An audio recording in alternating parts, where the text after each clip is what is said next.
ఈవీ9 national news కు స్వాగతం. ముందుగా హెడ్లైన్స్. పాకును మోకాళ్ల మీద నిలబెట్ట పీఎం మోదీ. 500 మంది అన్నదాతలు చనిపోతే రేవంత్ రెడ్డి అందాల పోటీల్లో బిజీగా ఉన్నాడు. కేటీఆర్. లేని కంపెనీకు 2000 కోట్ల భూముల జగన్.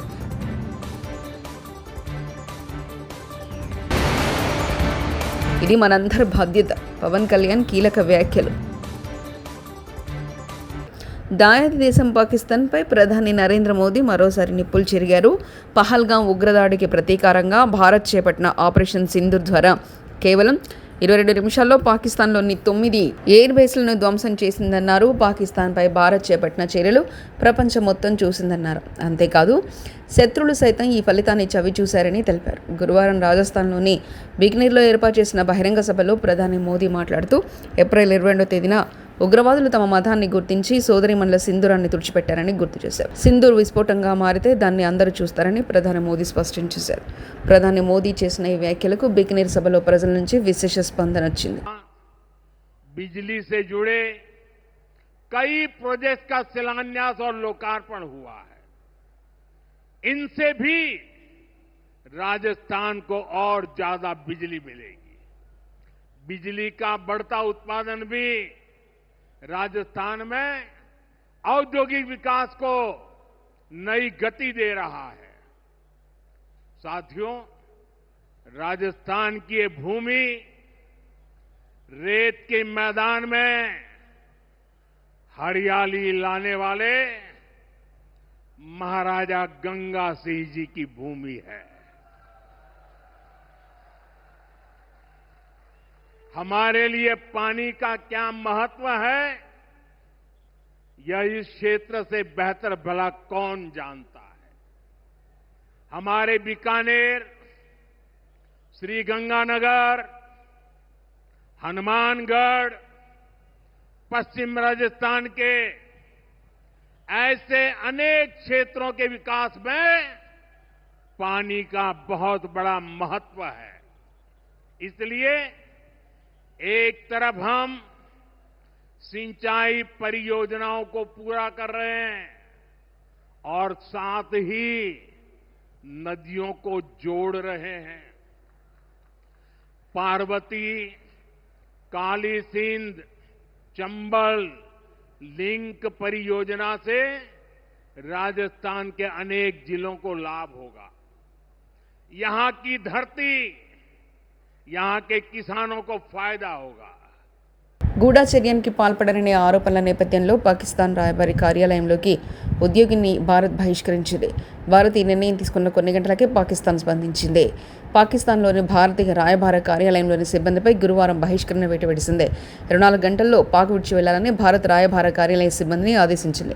మే 13వ తేదీన గూఢచర్యానికి పాల్పడ్డారనే ఆరోపణలపై భారత్లోని పాక్ రాయబారి కార్యాలయ అధికారిని దేశం విడిచి వెళ్లాలని కేంద్రం ఆదేశించిన సంగతి తెలిసిందే. 500 మంది అన్నదాతలు చనిపోతే రేవంత్ రెడ్డి అందాల పోటీలో బిజీగా ఉన్నాడని రేవంత్ రెడ్డి ప్రభుత్వం మొత్తం కమిషన్ల మీదనే నడుస్తుంది. రేవంత్ రెడ్డికి రైతుల సమస్యల మీద రివ్యూ చేసే సమయం లేదు, కానీ అందాల పోటీల మీద ప్రత్యేక శ్రద్ధ పెడుతున్నాడు. వడ్లు కొనేటోడు లేడు, కొన్న వడ్లు తరలించేటోడు లేడు, అడుగుదామంటే స్థానిక నాయకులు అసలు పత్తాకే లేరు అంటూ కేటీఆర్ వ్యాఖ్యానించారు. అమ్ముకున్నారు, ఆడనో ఈడనో 10% 20% కొన్నారు, కానీ దాన్ని పట్టించుకున్నోడు లేడు. వానలు పడుతున్నాయి, కళ్ళలల్లా వడ్లు కొట్టుకుపోయే పరిస్థితున్నది. ధాన్యం మొలకలెత్తి రైతు ఆగమయ్యి రోడ్డు మీద పడే పరిస్థితున్నది. అడిగినోడు లేడు, పట్టించుకున్నోడు లేడు. అడుగుదాం ఎవరినన్నా అంటే ఊళ్ళో సర్పంచ్ లేడు, ఎంపీటీసీ దిక్కు లేడు, జెడ్పీటీసీ లేడు, కౌన్సిలర్ లేడు. కాంగ్రెస్ అని పట్టుకుందామంటే కాగడ పెట్టి ఎతికిన వాడు దొరుకుతలేడు. ఎందుకు బిజీగా ఉన్నారు? ఏడ బిజీగా ఉన్నారు? కాగితాలు పట్టుకొని సెక్రటేరియట్ చుట్టూ గిర్ర గిర్ర గిర్ర తిరుగుతున్నారు. ఏందిరా అంటే ముఖ్యమంత్రి చెప్పిండు, నాకు ఓ పని తెచ్చుకోమన్నాడు, మా మంత్రి చెప్పిండు పని తెచ్చుకోమన్నాడు, 4 పైసలు మిగులుతాయన్నారు. ఇక పాత బాకీలు ఏమైనా ఉంటే, పాత బిల్లులు ఏమైనా ఉంటే తెచ్చుకోమన్నారు, ఇస్తామన్నారు, కమిషన్లు తీసుకోమన్నారు. ఒకటే పనులు ఉన్నది ప్రభుత్వం మొత్తం. కమిషన్లు కమిషన్లు కమిషన్లు, 20% కమిషన్లు, 30% కమిషన్లు. వందే మాతరం రైళ్ల వల్ల చాలా మార్పులు జరిగాయి. బీజేపీ ప్రభుత్వాన్ని పొగిడిన మంత్రి కోమటిరెడ్డి వెంకటరెడ్డి. వందే మాతరం పేరు మీద వచ్చే ట్రైన్స్ కానీ అన్ని ఈ 10 సంవత్సరాల్లో ఎన్నో మార్పులు తీసుకొచ్చినాం. ఇంకా కూడా ప్రపంచంలోనే పెద్ద రైల్వే నెట్వర్క్ వ్యవస్థ ఉన్న దేశం ఏదైనా ఉందంటే మన భారతదేశమే. అలాంటిది దాన్ని పేద ప్రజలు వాడే, ఎందుకంటే పేదవాళ్ళు ఎక్కువ ట్రైన్లలో బస్సులలో ప్రయాణించేవారు. వారు కూడా ధనవంతుల్లాగా సూపర్ ఫాస్ట్ ట్రైన్లలో ఏసీ ట్రైన్లలో పోవాలని స్టేషన్స్ కానీ ట్రైన్స్ కానీ అభివృద్ధి చేసుకుంటూ పోతున్న సందర్భంలో కేంద్ర ప్రభుత్వానికి, ప్రధానమంత్రి గారికి, రైల్వే శాఖ మంత్రి గారికి, మన రాష్ట్రంలో చేపడుతున్న కార్యక్రమాలకి నాయకత్వం వహిస్తున్న కిషన్ రెడ్డి గారికి ధన్యవాదాలు తెలియజేసుకుంటూ, ఏపీ ఎక్కడ ఉందో తెలియని ఉర్సా సంస్థకు విశాఖలో భూములు కట్టబెట్టారని వైసీపీ అధినేత జగన్ మండిపడ్డారు. రూపాయికి ఇడ్లీ వస్తుందో లేదో కానీ బిడ్ లేకుండా 2,000 కోట్ల విలువైన భూమిని అప్పనంగా ఇచ్చారంటూ ఎద్దేవా చేశారు. రాష్ట్రంలో లిక్కర్, ఇసుక, మట్టి, క్వార్ట్స్, సిలికా మైనింగ్ మాఫియా నడుస్తుందని విమర్శించారు. రాష్ట్రంలో జరుగుతున్న కుంభకోణాలకు అమరావతి పేరుతో దోపిడీలే నిదర్శనమని ధ్వజమెత్తారు. ₹49 కంపేర్ చేస్తే దీనితో పోలిస్తే యాక్సిస్ది ₹4.60 మైనస్ ₹2.49 అని అంటే ₹2.11 అధికంగా చంద్రబాబు నాయుడు గారు కొనుగోలు చేస్తూ 25 సంవత్సరాల పాటు కొనుగోలు చేసేట్టుగా అగ్రిమెంట్ వేసుకున్నారు. అంటే 210 కోట్ల యూనిట్లు ఇంటూ ₹2.11 ఈ వ్యత్యాసంతో మల్టిప్లై చేస్తే సంవత్సరానికి 440 కోట్ల రూపాయల స్కామ్. 25 సంవత్సరాలలో 11,000 కోట్ల రూపాయలు రాష్ట్ర ప్రభుత్వానికి సంబంధించిన ఖజానా నుంచి ప్రైవేటు వ్యక్తులకు చంద్రబాబు నాయుడు గారు దోచిపెడుతూ 8,58,000 ఎస్ఎఫ్టీలు. కేసీఆర్ కట్టిన సచివాలయం సెక్రటేరియట్ అక్కడ కూడా అన్ని హెచ్ఓడీస్ అక్కడ షిఫ్ట్ అయినాయి. అన్ని హెచ్ఓడీస్ అక్కడ కూడా షిఫ్ట్ అయినాయి. 8,58,000 ఎస్ఎఫ్టీ 616 కోట్ల రూపాయలతో కేసీఆర్ ఈ మధ్యకాలంలోనే అడగట్టాడు. సెక్రటేరియట్తో పాటు మొత్తం హెచ్ఓడీస్ అన్నీ కూడా అక్కడ షిఫ్ట్ అయినాయి. మరి నేను అడుగుతా ఉన్నా, 8,58,000 అంటే సరేలే పోనీలే, 6 లక్షలు కాకపోతే 8,58,000 పెడతా ఉన్నాడు, సరేలే పోనీలే అనుకోవచ్చు. కానీ 53,57,000 ఎస్ఎఫ్టీ ఏంది స్వామి? గ్రామాల అభివృద్ధికై మరో విప్లవాత్మక కార్యక్రమం మన ఊరు మారాటా మంతి కార్యక్రమంలో శ్రీ పవన్ కళ్యాణ్. మేము చొరవ తీసుకుని ఈరోజు దాదాపు ఒక 12 కోట్లు 15 కోట్లు 3 కోట్లు ఎక్కువ పెట్టారా అంటే ఈ మీటింగ్ ఖరీదు మీ అందరికీ ఒక జిల్లాలో పెద్ద కార్యక్రమం అయిపోద్ది. కానీ మన పంచాయతీ మీద ఎంత అంటే మీరు ఇంత ప్రేమగా వచ్చారు, అందుకని ఆ 12 కోట్లు నుంచి ఒక 15 కోట్ల రూపాయలు, ఆ 15 కోట్లు ఓవరాల్ గా మీరు అడిగిన పనులన్నిటికీ కూడా కలిపి గ్రామ అభివృద్ధి పనుల కొరకు 15 కోట్లు మంజూరు చేయడం జరిగింది. మీరు అడిగిన ప్రతిదానికి ముందుకు తీసుకెళ్తా ఉన్నాం. దీంట్లో 14 సిసి రోడ్లు, 4 drains, dhobi ghat, bus shelter, school compound wall, tank పునరుద్ధరణ, నీటి కాలువల డీసిల్టింగ్, 2 శ్మశాన వాటికలో సదుపాయాలు, మరి ఇవన్నీ మీరు చెప్పిన అన్నిటికీ 15 కోట్లు మనకి మీకు మంజూరు చేస్తున్నాం. దీనికి గౌరవ మంత్రివర్యులు అచ్చెన్నాయుడు గారికి మనస్ఫూర్తిగా ధన్యవాదాలు తెలుపుకుంటా ఉన్నాం. అలాగే అధికారులు అందరికీ కూడా పేరు పేరున. ఫేక్ బటన్ నొక్కడం, సంక్షేమంపై ఫేక్ ప్రచారం చేసుకోవడం జగన్ చేసిన పని.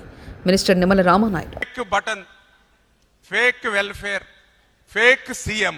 5 సంవత్సరాలు జగన్మోహన్ రెడ్డి పాలనంతా కూడా. ఎందుకంటే fake welfare, fake button, fake CM Jaganmohan రెడ్డిని ఎందుకు చెప్తూ ఉన్నానంటే, మోసకారి సంక్షేమం ఏదైతే ఉందో దాన్ని ఒక్కసారి మీరందరూ కూడా గుర్తు చేసుకోండి. ఆ రోజు ఏదైతే రైతు భరోసా పేరు చెప్పి పిఎం కిసాన్ అని చెప్పి 6,000 రూపాయలు ప్రధానమంత్రి గారు ఇస్తారు ప్రతి సంవత్సరం కూడా. ప్రధానమంత్రి గారు పిఎం కిసాన్ కింద ఆ వాయిదా 2,000 రూపాయలు రైతుల అకౌంట్లో పడిపోయినాయి. రైతుల అకౌంట్లో పడిపోయిన తర్వాత రోజు మళ్ళీ జగన్మోహన్ రెడ్డి గారు రైతుల అకౌంట్లోకి 2,000 పంపిస్తున్నానని బటన్ నొక్కుతాడు. అంటే ఎంత ఫేక్గా కాదా ఇది? ఆల్రెడీ అప్పటికే ఒక రోజు ముందుగానే నరేంద్ర మోడీ గారి దగ్గర నుంచి మనకి అకౌంట్లోకి డబ్బులు వచ్చేసాయి రైతులకి. అంటే వచ్చేసినటువంటి సొమ్ము కూడా ఈయన మళ్ళీ దానికి ఒక పేపర్లో పెద్ద అడ్వర్టైజ్మెంట్ వేసుకుని, టీవీలో ఒక అడ్వర్టైజ్మెంట్ పెట్టుకుని, ఒక ఫేక్ బటన్ నొక్కి మళ్ళీ మనల్ని మోసం దగా. అందుకే fake button, fake welfare, fake CM అన్నటువంటి పరిస్థితి జగన్మోహన్ రెడ్డిది. అదేవిధంగా ఆ రోజు మీ అందరికీ తెలుసు అమ్మఒడి, మనందరం కూడా చూస్తాం. ఆ రోజు భారతీ రెడ్డి గారు వాడకి ప్రచారం చేస్తూ 2 బిడ్డలకి 2 15 30,000 రూపాయలు ఇస్తానని ఆ రోజు భారతీ రెడ్డి వాడకి ప్రచారం చేసింది. వీడియోస్ సహా అన్నిట్లోనూ పేపర్లో ఉన్నాయి, టీవీలో ఉన్నాయి, అన్నీ మనం చూస్తాం. కానీ అధికారంలోకి వచ్చాక మాట తప్పి మడమ తిప్పి 2 కాదని చెప్పి ఒకళ్ళకే ఇచ్చారు. మనం ఒకళ్ళకి ఇవ్వడం కూడా 15,000 అని చెప్పి మళ్ళీ దాన్ని మీ అందరికీ తెలుసు 14,000 చేశారు. తర్వాత మళ్ళీ 13,000 చేశాడు. లాస్ట్కి వచ్చేటి కొంతమందికి 7,000 రూపాయలు అందినటువంటి పరిస్థితి. ఇంకా ఎంత అన్యాయం అని అంటే 5 సంవత్సరాల్లో మళ్ళీ మీ అందరికీ కూడా 1 సంవత్సరం ఎగ్గొట్టేసినటువంటి పరిస్థితి. అంటే 1 సంవత్సరం మళ్ళీ ఎగ్గొట్టేశారు. మరి అటువంటి వ్యక్తి ఈరోజు మరి fake welfare, fake button, fake CM అనడంలో అతిశయోక్తి ఏమీ లేనిటువంటి పరిస్థితి అని చెప్పి ఈ సందర్భంగా మరి మీ అందరికి కూడా తెలియజేసుకుంటూ ఉన్నా. ఖానాపూర్ కాంగ్రెస్ ఎమ్మెల్యేలకు నిరసనగా ధాన్యం కొనుగోలు చేయాలంటూ ధర్నా చేస్తున్న రైతులను మీరు రైతులే కాదని తిట్టిన కాంగ్రెస్ ఎమ్మెల్యే వెట్మబోజు. దీంతో ఆగ్రహానికి గురై ఎమ్మెల్యేలను చుట్టుముట్టి నిలదీసిన రైతులు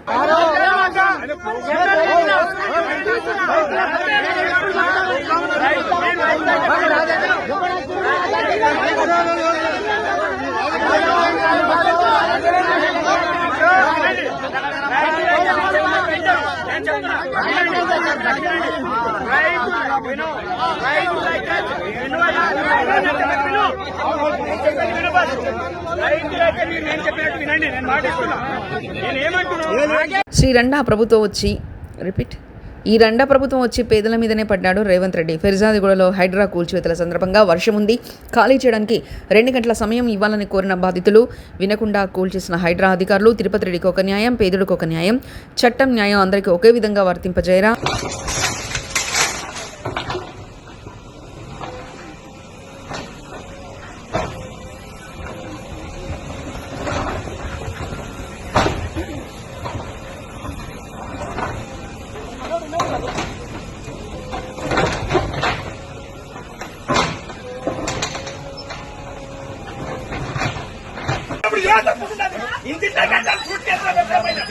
అప్పుడు ఏ తప్పుడు ఉన్నది లంగా పీడింగ్ అంటారు, లంగా పీడి అంటారు.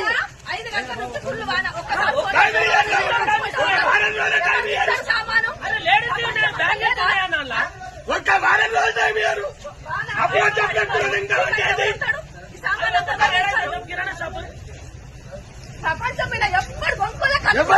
ప్రపంచం మీద విజయవాడ సిపిఐ రామకృష్ణ రాష్ట్ర కార్యదర్శి నిన్న జరిగిన ఎన్కౌంటర్లో కేవలం ప్రభుత్వం చేసిన హత్యల ఆపరేషన్ బ్లాక్ పేరుతో ప్రభుత్వం మారణకాండ చేశారు. ఈ ఎన్కౌంటర్పై పూర్తిస్థాయి జ్యుడిషియల్ ఎంక్వైరీ జరిపించాలి. అమాయకులు అయిన గిరిజన యువకులు ప్రాణాలు తీశారు. నక్సలైట్ చర్చలకు సిద్ధం అంటుంటే ఎన్కౌంటర్ చేయండి, 26 మందిని చంపి ఏదో ఘనత సాధించామని చేరుకోవడం కరెక్ట్ కాదు. ఎన్నికల సమయంలో చంద్రబాబు గారు అనేక హామీలు ఇచ్చారు. వారు మాట్లాడుతూ ఉన్నారంటే ఇంతకంటే సిగ్గుచేటైన విషయం, అప్రజాస్వామికమైన విషయం మరొకటి ఉండదని నేను భావిస్తా ఉన్నాను. ఎందుకంటే గతంలో కూడా మనం ఉమ్మడి ఆంధ్రప్రదేశ్ రాష్ట్రంలో ఎన్నో ఎన్కౌంటర్లు జరిగాయి, పెద్ద పెద్ద నాయకులు కూడా చనిపోయారు. కానీ ఆనాడున్న ముఖ్యమంత్రులు బహిరంగంగా వచ్చి అలాంటి ఎన్కౌంటర్ సమర్థించలేదు. ఎన్టీ రామారావు గారు అయితే నక్సలైట్లే దేశభక్తులు అన్నాడు, ఆయనది ఒక డిఫరెంట్ స్టాండ్. మిగతా ముఖ్యమంత్రులు కూడా ఎన్కౌంటర్లు జరిగినప్పుడు పోలీసు అధికారులు స్టేట్మెంట్లు ఇచ్చారు తప్ప ముఖ్యమంత్రి ఎవరు ఇవ్వలే. కానీ ఇవాళ ప్రధానమంత్రి, హోంమంత్రి వారే ఇవాళ ఈ కిల్లింగ్స్ను సమర్థిస్తూ స్టేట్మెంట్ ఇస్తూ ఉన్నారంటే అత్యంత దారుణం. దీన్ని తీవ్రంగా ఖండిస్తూ ఉన్నాం. అదేవిధంగా ఈ ఘటనలన్నిటిపైన ఈ ఎన్కౌంటర్స్ అన్నీ కూడా మీరు ప్రభుత్వం చేసిన హత్యలే, దీన్ని క్లియర్గా చెప్పదలుచుకున్నాం. మీరు ప్రభుత్వం చేసిన హత్యలు, వీటన్నిటిపైన కూడా జ్యుడిషియల్ ఎంక్వైరీ జరపాలని చెప్పి కూడా సిపిఐ తరఫున డిమాండ్ చేస్తుంది. పాకును మోకాళ్ళ మీద నిలబెట్టాం పీఎం మోదీ.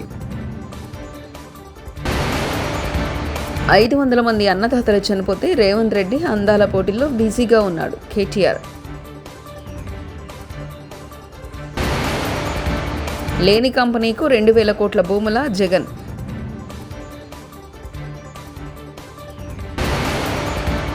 ఇది మనందరి బాధ్యత.